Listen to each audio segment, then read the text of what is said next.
Factorisation एक cubic equation है x cube minus 2x² minus x plus 2। क्या करना है, इसको फैक्टराइज करना है। तो देखो क्यूबिक को फैक्टराइज करने का एक तरीका, इसके और भी तरीके हैं फैक्टराइज करने के, बट फिलहाल जो तरीका हम डिस्कस कर रहे हैं इसको ध्यान देना। आपको क्या करना है कि जो लास्ट टर्म है उसको एज इट इज उतार दो, उसको एज इट इज उतार दो। कितना है, +2। कितना है, +2। तो लास्ट डिजिट को एज इट इज उतारना है विद साइन के साथ उतारना है। कितना है, +2। अब क्या करना है आपको, अब इससे अगला टर्म देखो, इसको तो उतार लिया, अब इसका अगला टर्म का कोफिशिएंट देखना कितना है, 1।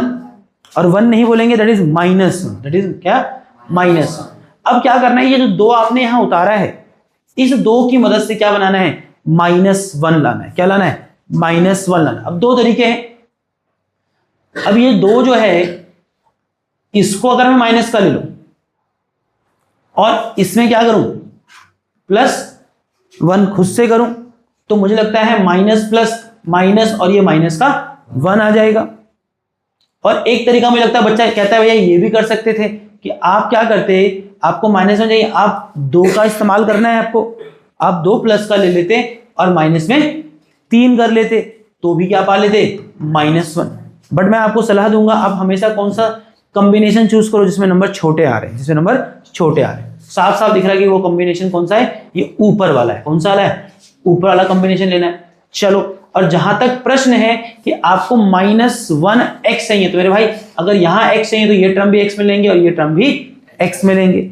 बट यहां लिखते समय ध्यान देना, इसको उतारो कैसे, जिसकी मदद से बनाया है। किसकी मदद से बनाया है, 2 की मदद से बनाया है, मतलब -2 उसको मैंने क्या बनाया था, 2 की मदद से था, तो वो पहले लिखा जाए। उल्टा लिख रहे हैं, क्या लिखा, -2x, ध्यान देना, और फिर लिखोगे क्या, +1x। क्या लिखा, +1x। समझ आया कि नहीं आया। अच्छा, मुझे लगता है आप इस नंबर को स्प्लिट कर चुके हैं, नहीं कर चुके हैं, -x को आप क्या लिख चुके हैं, +1x -2x। चलो अब अगले नंबर पे जाओ। अब अगला जो नंबर मुझे बनाना है, जो इस टर्म का कोएफिशिएंट बनाना है, कितना है, -2। किसकी मदद से बनाओगे, अब लास्ट में क्या नंबर दिख रहा है, 1 की मदद से क्या लाना है आपको, -2 बनाना है। कैसे करोगे, देखो 1 लिखा, और इस 1 को अगर मैं माइनस का 1 ले लूं और खुद से इसमें क्या करूं, -1 करूं, तो आई थिंक ये -2 लाया जा सकता है कि नहीं। बच्चा कहेगा भैया -2 ऐसे भी ला सकते थे, कैसे, वो कहता है कि भैया आप +1 लेते, क्योंकि 1 की मदद से बनाना है तो 1 ले लो, और इसमें -3 कर ले, कितना आएगा, -2 आएगा। बट अभी ज्ञान दिया आपको, हमेशा स्मॉलेस्ट कॉम्बिनेशन के लिए जाना है। आमतौर पे मैं ये नहीं कहूँगा बहुत है, ये कोई जनरल तरीका नहीं है, ये कोई जनरल तरीका नहीं है, मैं ये नहीं कहूँगा हमेशा काम करेगा, ये हमेशा काम नहीं करेगा, बट कम से कम आपके एनसीईआरटी के जो बुक के सवाल है क्यूबिक के, उन सब पे काम करेगा।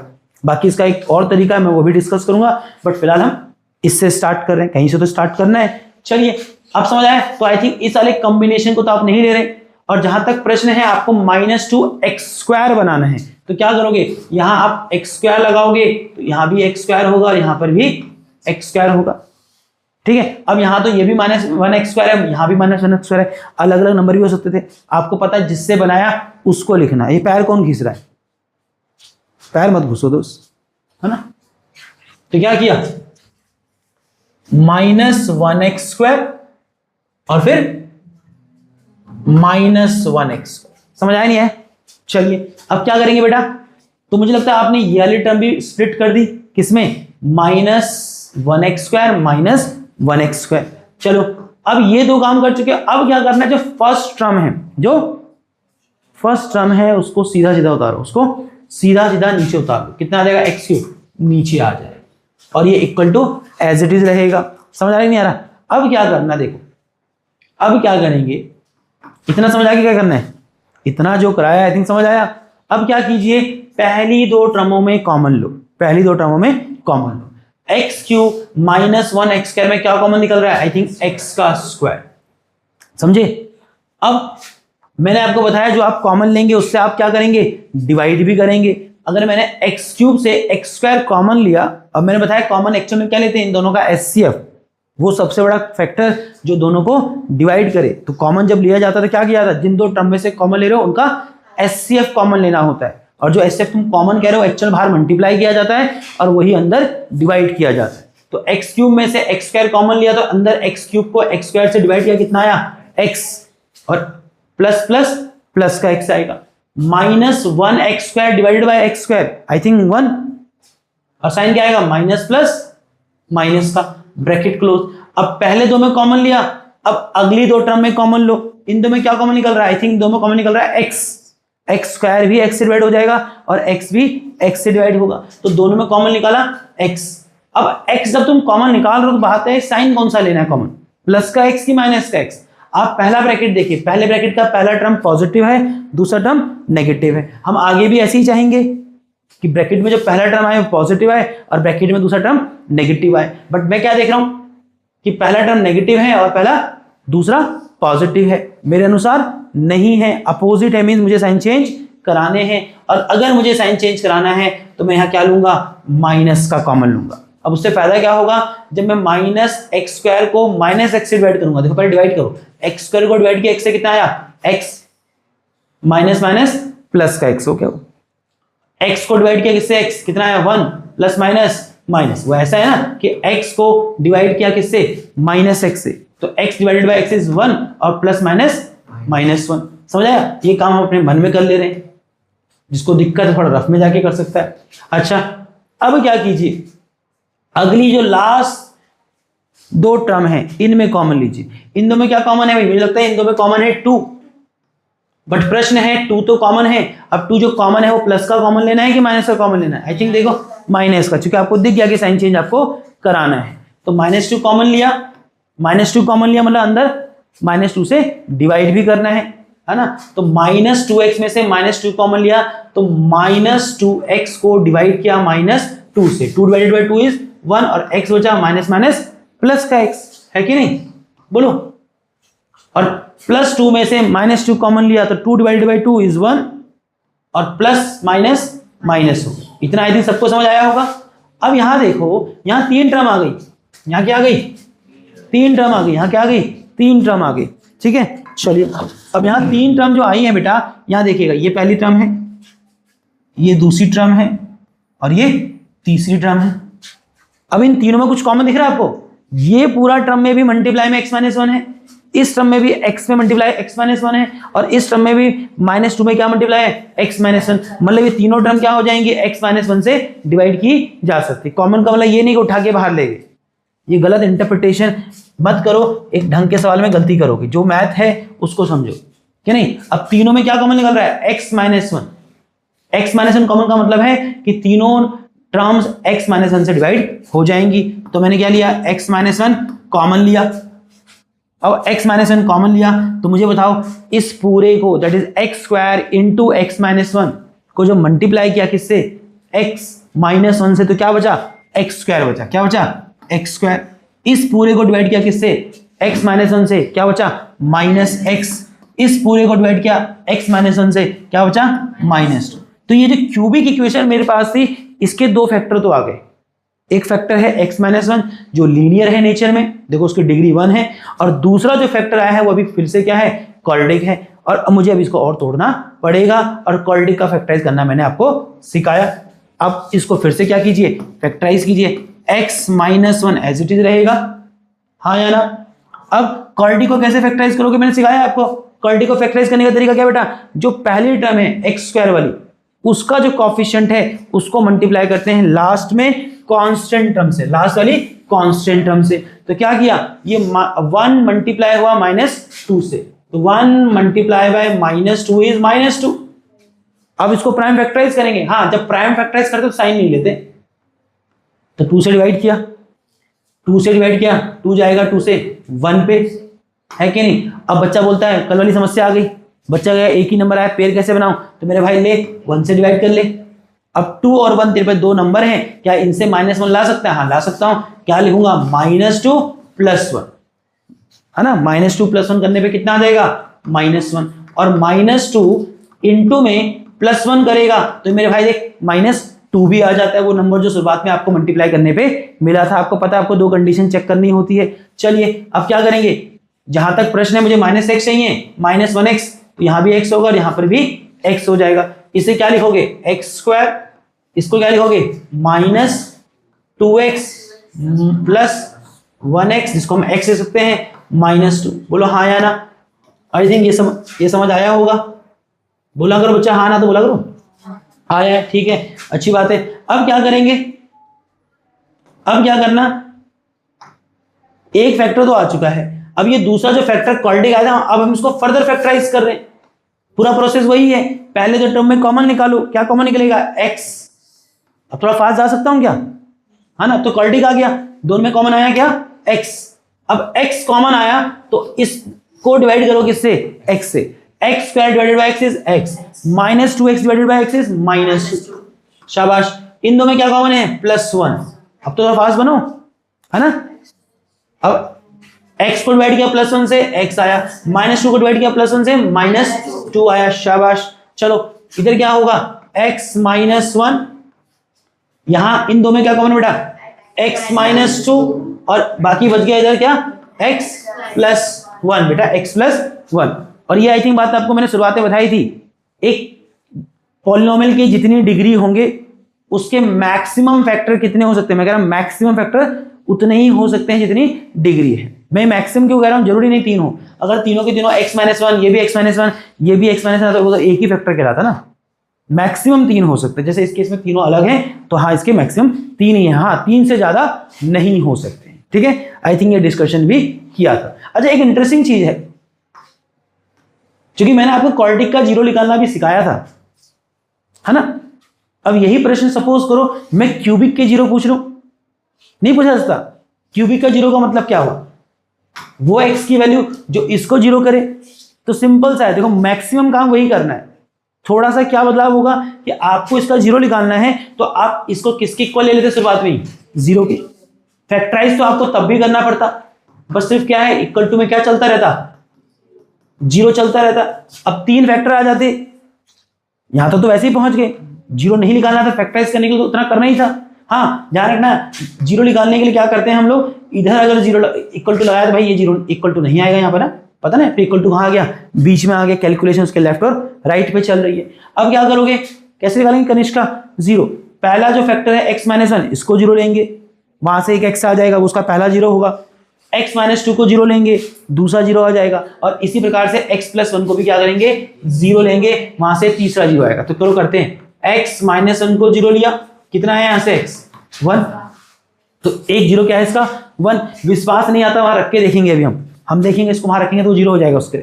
इसी प्रकार से इसका एक जीरो क्या आएगा, इसका जो दूसरा फैक्टर आया है x -2, इसको जीरो लो, यहां से x क्या आ गया 2, एंड तीसरा फैक्टर जो आया है x +1, इसको जीरो लो, और यहां से तीसरा जीरो क्या आ जाएगा -1। अगर आपको विश्वास नहीं आता रख के देखो, क्या करके देखो, रख के देखो। अच्छा, इसको समझो इस तरह से, मैं इसका दूसरा तरीका भी कराऊंगा कैसे इसको फैक्टराइज करना था, और ये समझ होना उसके लिए जरूरी है कि जीरो क्या होता था, फैक्टर क्या होता था। अगर ये समझ रहे हो तो दूसरे तरीके से कैसे इसको फैक्टराइज करना था वो आपको बेहतर समझ आएगा। बट उसके लिए फैक्टर का और जीरो की अंडरस्टैंडिंग होना बहुत जरूरी है, नहीं तो फिर आपके लिए रट्टा तोतू जैसा काम हो जाएगा कि भाई हाँ भैया ने बोला है करो, बट जो बोला गया है उसका कुछ लॉजिक भी तो होता है, वो तभी पकड़ आएगा जब आपको फैक्टर और जीरो क्या होता है किसी फॉर्मूले का इसकी अच्छी समझ होगी। जैसे ये जीरो आगे, तुम देखो मैं क्यों कह रहा हूं जीरो आगे, रख के देख लो बेटा। पॉलिनोमियल p में अगर मैं इसको पॉलिनोमियल p मान लूं कुछ समय के लिए, इसमें अगर मैं इसका जो पहला जीरो मैंने निकाला, मैं कह रहा हूं जीरो, क्या पता ना हो, रख के देख ले। देख 1 का क्यूब 1 आएगा, -2 इंटू 1 का स्क्वायर 1 आएगा, 1 इंटू -2 -2 होगा, माइनस इंटू 1 दैट इज -1, +2, -2 से +2 गया, -1 से +1 गया, कितना आया 0। तो देखो इसका जीरो था कि नहीं था। आपको दूसरे पे डाउट है मेरे भाई, दूसरा रख के देख ले, 2 का क्यूब 8, 2 का स्क्वायर 4, और 4 इंटू -2 -8। हाँ ना बोला करो, -2 +2, 8 से 8 गया, -2 से +2 गया, कितना आया 0। ये भी इसका जीरो है। देखो वही कहना, सिर्फ किताबी कीड़ा मत बनो कि जितना जीरो फैक्टर पूछा था फैक्टर निकाला, जीरो पूछा जीरो निकाला, चेक भी नहीं करता। अभी तुमने थोड़ी ना सीखा है, टीचर जानता है, आपको भी तो ट्राई करना चाहिए कि हाँ जो कंसेप्ट सिखाया जा रहा है वो सच में जो बोला जा रहा है वो ऐसा है भी कि नहीं। और इतना बड़ा भयंकर तो है नहीं इसको वेरीफाई करना। भले ही उसने नहीं बोला पेपर में मत करना ना फालतू का, वहां तो उतना ही करेंगे जितना बोलेंगे, बट अभी तो अभी चीज समझ जा रही है, और जब समझने के दौर में हो तो आई थिंक सब कुछ किया जाना चाहिए। तो पॉलिनोमियल में क्या रखेंगे बेटा, इसका तीसरा जीरो -1 रख के देखते हैं एक बार। -1 का क्यूब, आई थिंक -1, -1 का square that will be +1 and +1 will be multiply by -2 is -2। शाबाश। और माइनस और ब्रैकेट में -1 दैट विल बी +1 +2। देखो बच्चा आया नहीं आया? तो गणित में तुमको ट्रस्ट होता है कि नहीं होता? ऐसी कुछ भी नहीं है ना, जो बोला वो होता है कि नहीं होता। और इस तरह से मैथ पढ़ा करो, खाली बस वैल्यू निकालते हो, वो थोड़ा सा ना लॉन्ग टर्म में कहानी खराब है। आजकल के बच्चों की मुझे लगता है कहानी मैथ की इसलिए खराब है कि भाई क्या करना है बच्चे को, उसको एक प्रश्न दिखता है और उसको टीचर से उसका एक जवाब चाहिए। बट आई थिंक सवाल और जवाब के बीच में कंसेप्ट भी होता है ना, और कंसेप्ट पे बच्चे को ध्यान क्या होता है, नहीं होता है कि नहीं। अब कुछ बच्चे चिढ़ जाते हैं ना, बोला कि ये फालतू क्यों कराया। बच्चा बोले भाई हमें भी करना है, अरे मैंने बोला तुम्हें नहीं करना है ये।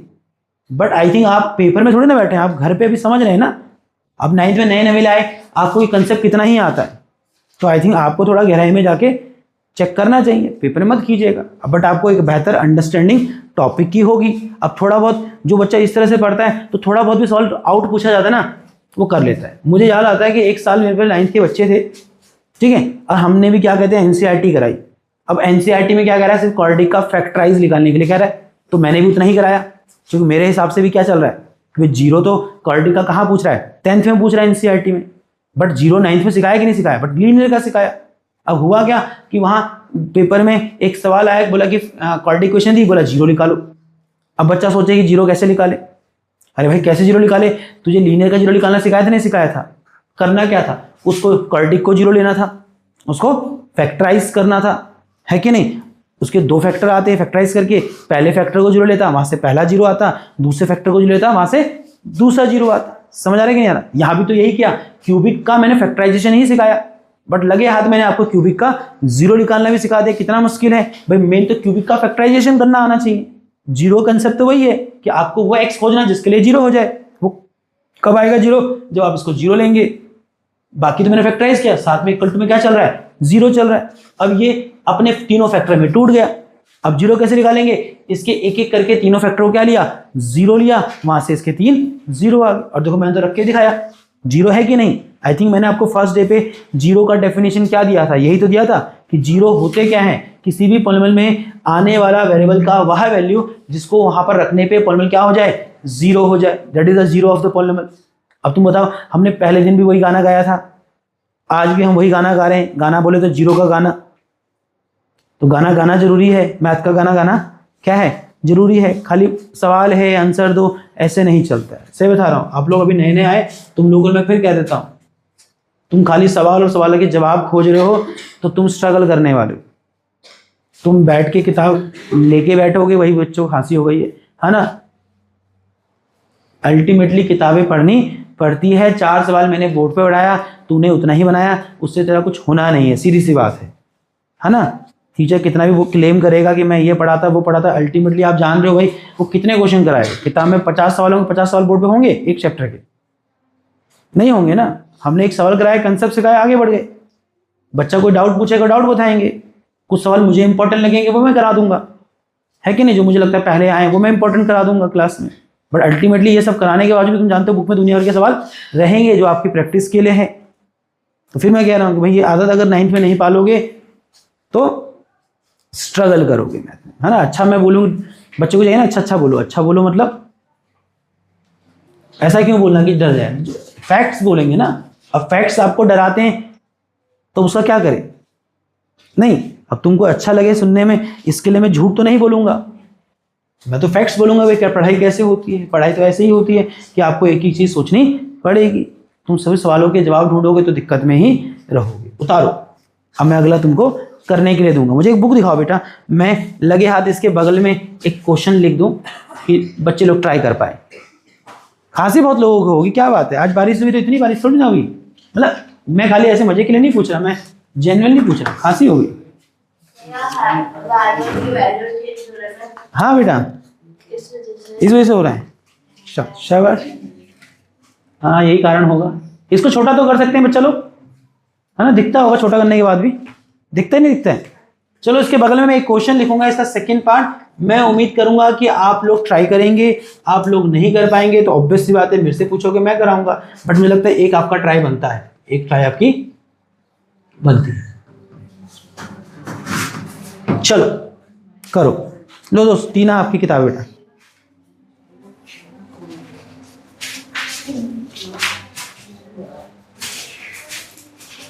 Thank you.